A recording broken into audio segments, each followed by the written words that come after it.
Oke, Bismillahirrahmanirrahim. Assalamualaikum warahmatullahi wabarakatuh.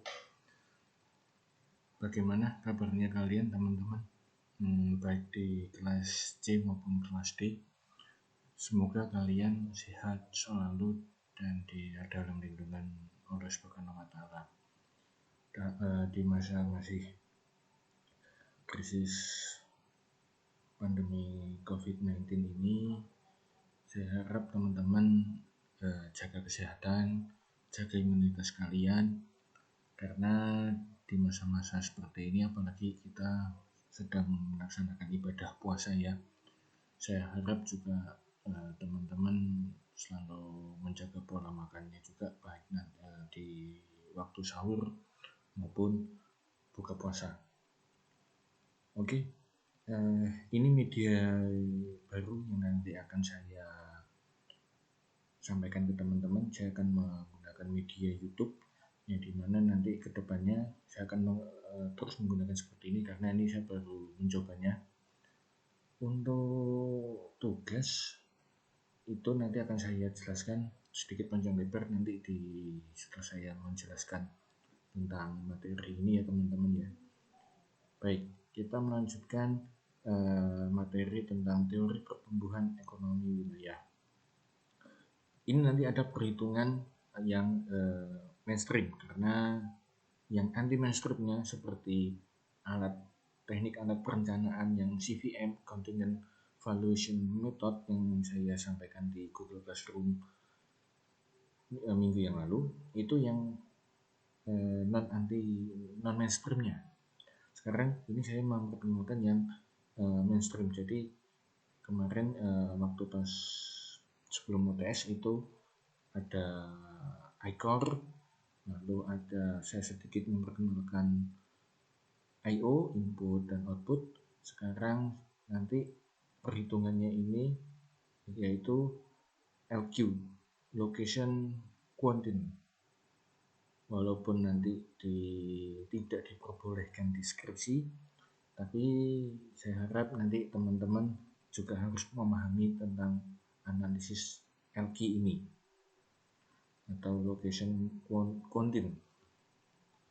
Oke, kita lanjut aja. Ini tentang teori pertumbuhan ekonomi wilayah ya. Teori pembangunan dan pertumbuhan wilayah.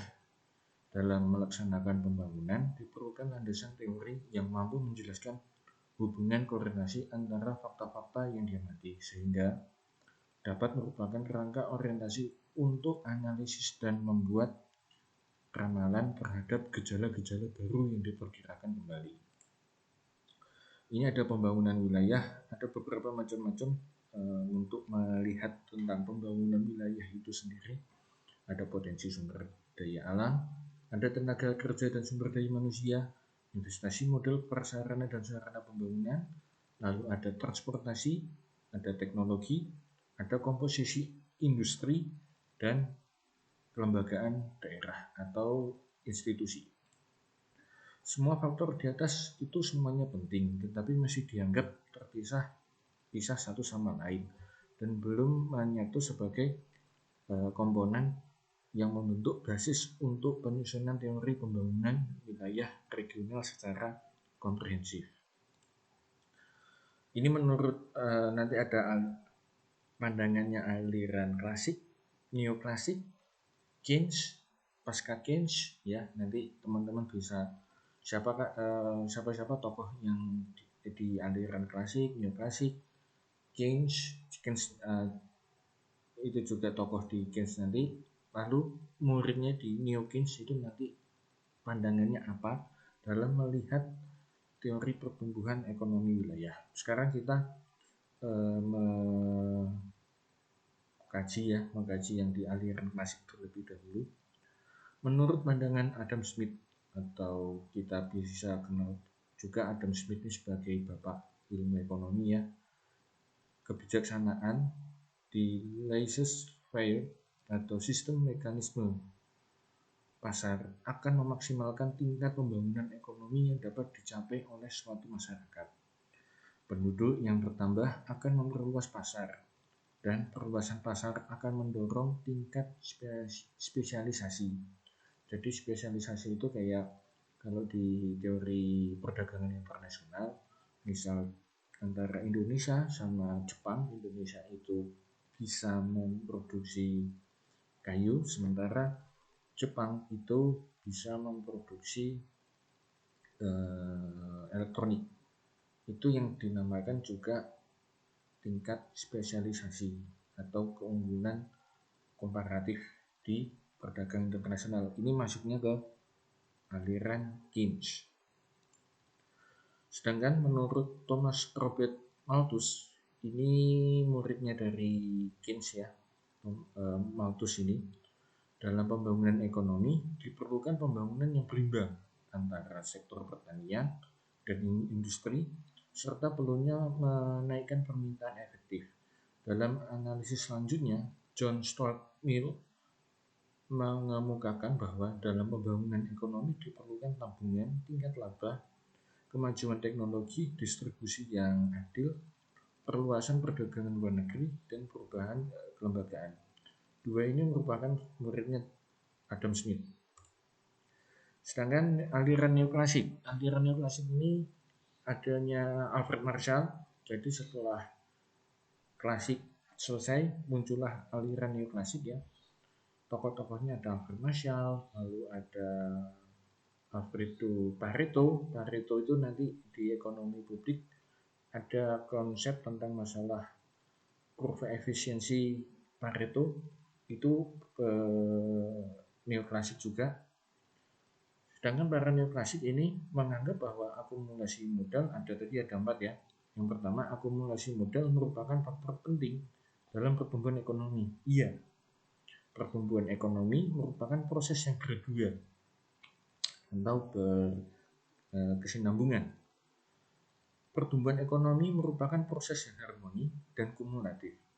Lalu aliran neoklasik merasa optimis terhadap pertumbuhan perekonomian ini. Ini ada 2 model pertumbuhan neoklasik ya.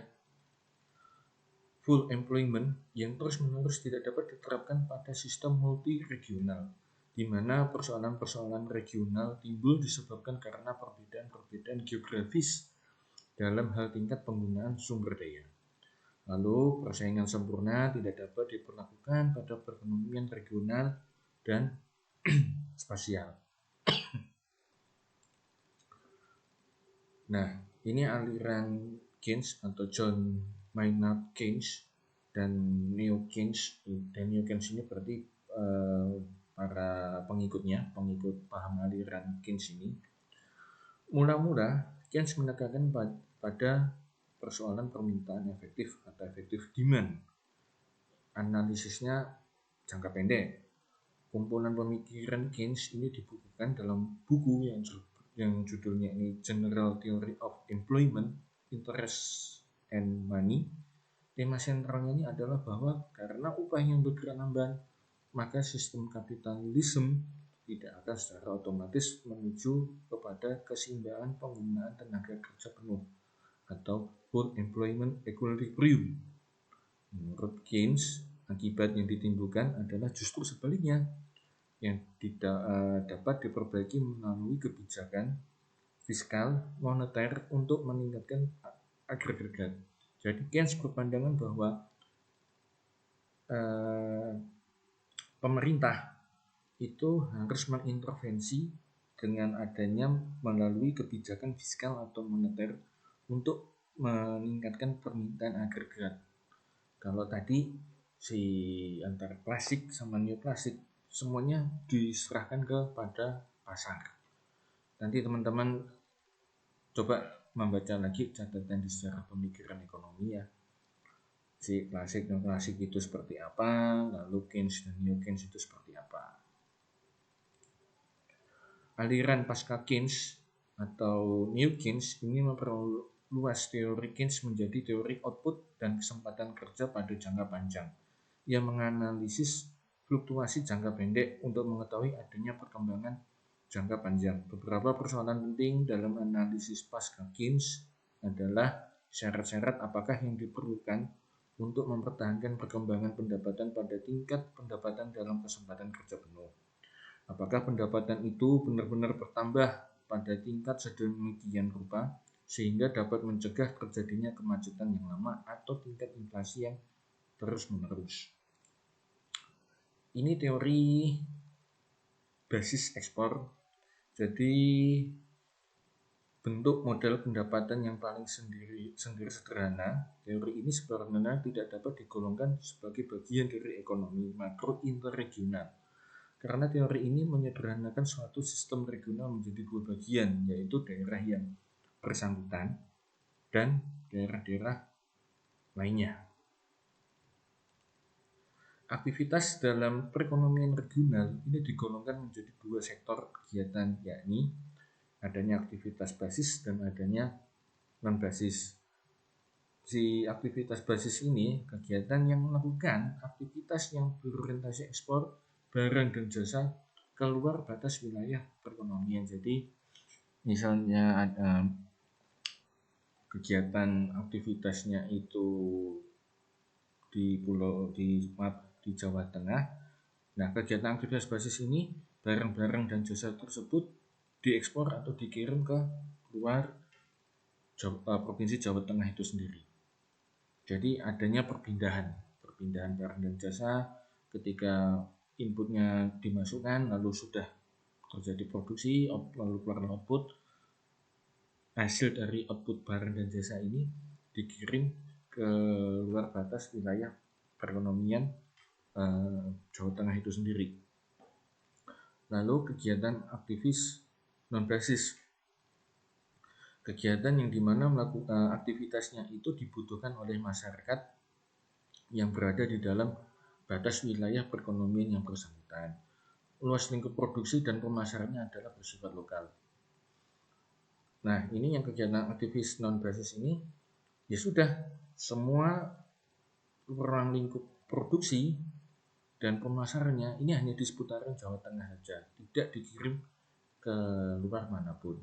Misalnya produksi kayu jati Jepara, ya sudah, kayu jati Jepara hanya di pemasarannya pun juga hanya di ruang lingkup Jawa Tengah saja, tidak dikirim ke luar Jawa Tengah atau di luar dikirim ke daerah manapun selain yang ada di Jawa Tengah. Walaupun teori basis ekspor ini mengandung kelemahan yang membagi perekonomian regional menjadi dua sektor kegiatan, yakni tadi ya basis dan non-basis, namun upaya tersebut dapat bermanfaat sebagai sarana untuk memperjelas pengertian mengenai struktur daerah atau wilayah yang bersangkutan, dan bukan sebagai alat untuk membuat proyeksi jangka pendek atau panjang. Untuk menganalisis basis ekonomi suatu wilayah, salah satu teknik lazim yang digunakan adalah ini namanya quasi lokasi atau location quotient atau LQ. LQ atau location quotient ini ini salah ketik, digunakan untuk mengetahui seberapa besar tingkat spesialisasi sektor-sektor basis atau unggulan atau leading sektor. Dalam teknik LQ atau location quotient, berbagai pengubah faktor dapat digunakan sebagai indikator pertumbuhan wilayah, misalnya kesempatan kerja, tenaga kerja, dan produk domestik regional bruto PDRB dalam suatu wilayah. Location quotient atau LQ ini untuk mengetahui sektor basis dan sektor non-basis yang ada di suatu daerah. Digunakan model analisis location quotient ini. Nah, ini teknik penghitungannya ya. LQ Local Sectoral Employment atau jumlah lingkungan kerja industri I di daerah yang dianalisa ini dibagi dengan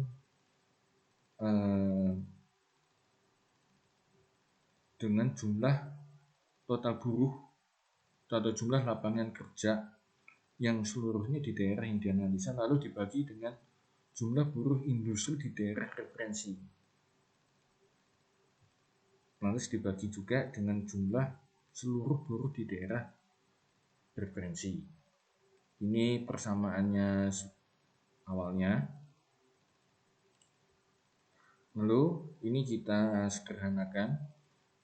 LQ berarti jumlah PDRB suatu sektor I, PI, saya konotasikan ya menjadi PI.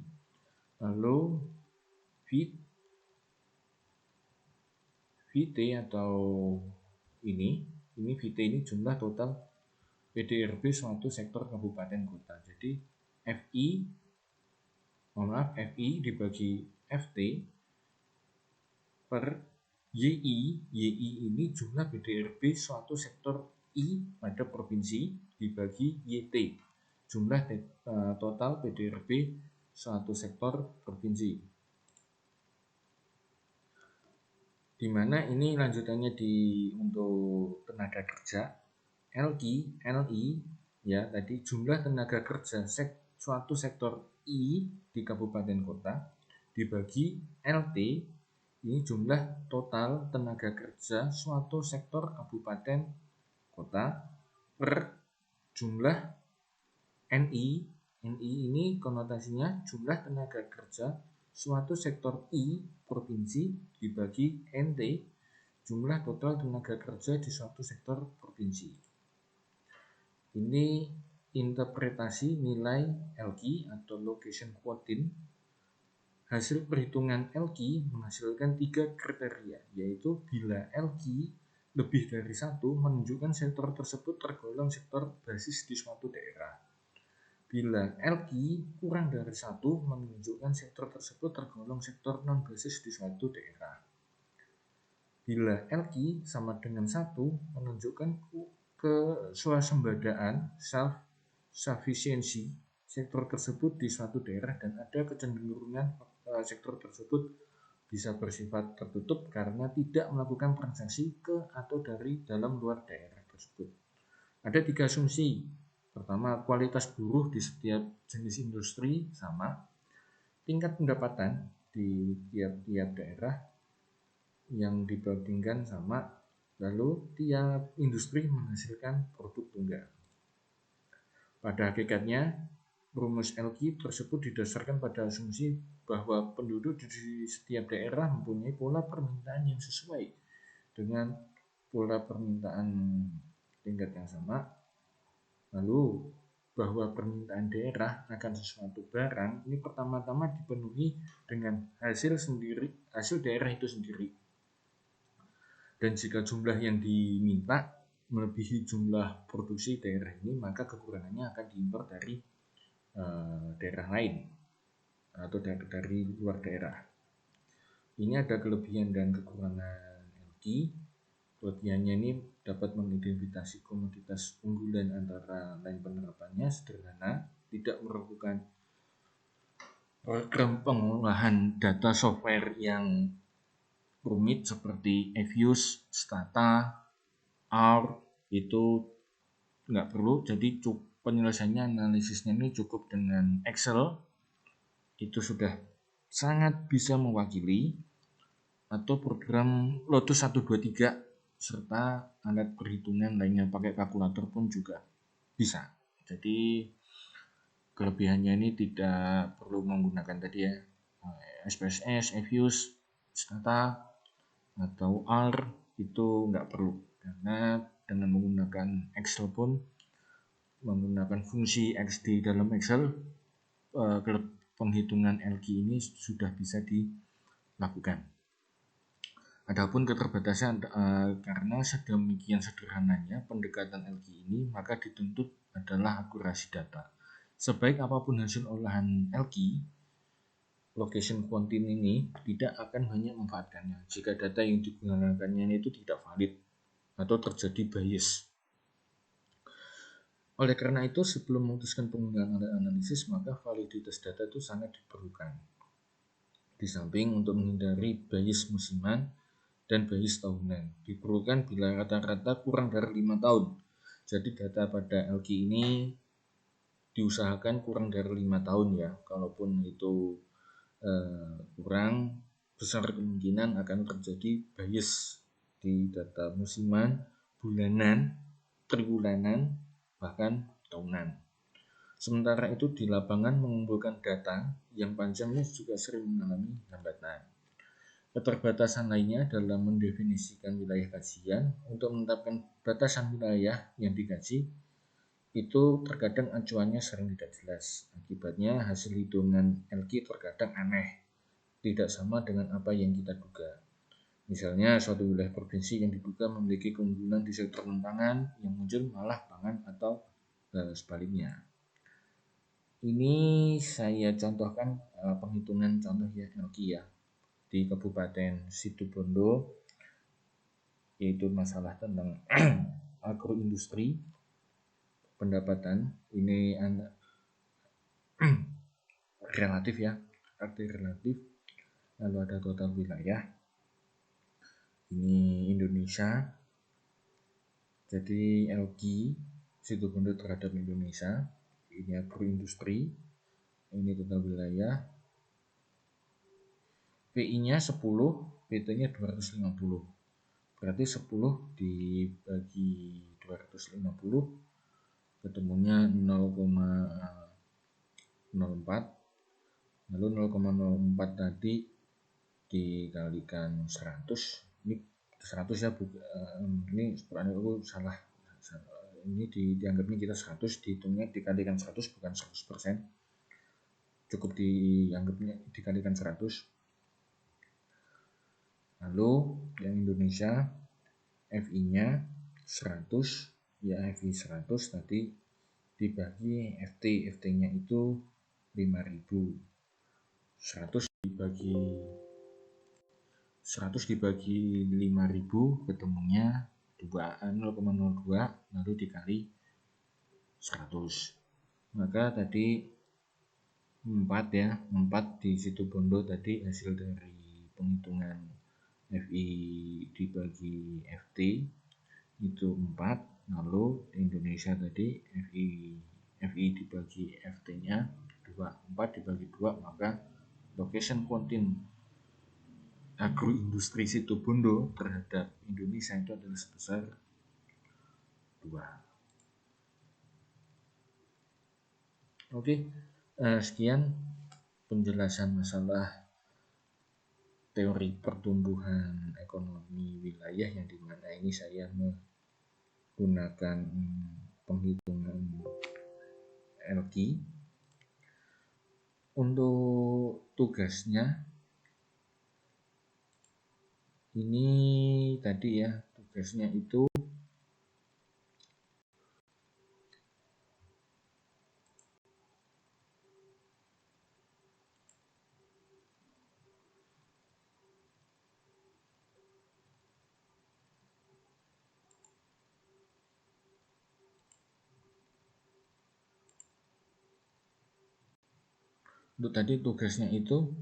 saya mengajak teman-teman untuk sedikit berpikir. Kalau ini saya tadi mengambil contoh-contohnya masalah LQ tadi bisa dicari di internet.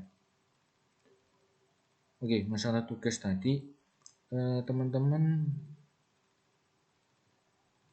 untuk jurnal ya, jurnal tersebut bisa tadi cari di bebas. Kalaupun kepingin yang berbobot, carilah di jurnal-jurnal terakreditas Sinta yang saya share di grup WhatsApp.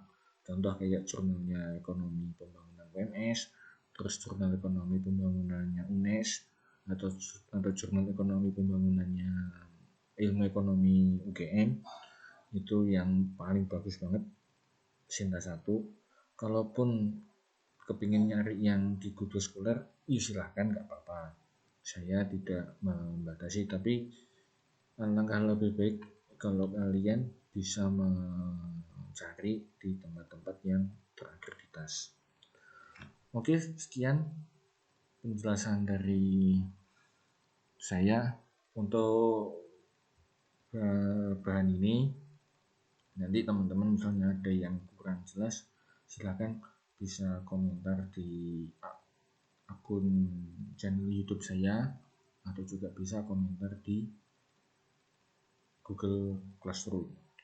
Tadi masalah tugas, mungkin kiranya teman-teman bisa sedikit membaca tentang apa ya, kalaupun mau mencari yang lain terakreditasi banyak, yang jurnal ilmu ekonomi UIN itu juga ya sudah terakreditasi, lalu UIN Syarif Hidayatullah itu juga termasuk yang bisa dijadikan acuan. Kalaupun nggak mau, tadi searching keywordnya apa di Google Scholar, misal pengembangan ekonomi daerah, langsung nanti itu bisa ketemu hasil-hasil jurnal yang bisa diacu. Tetapi itu saya katakan itu bisa dijadikan, tapi itu tidak semuanya itu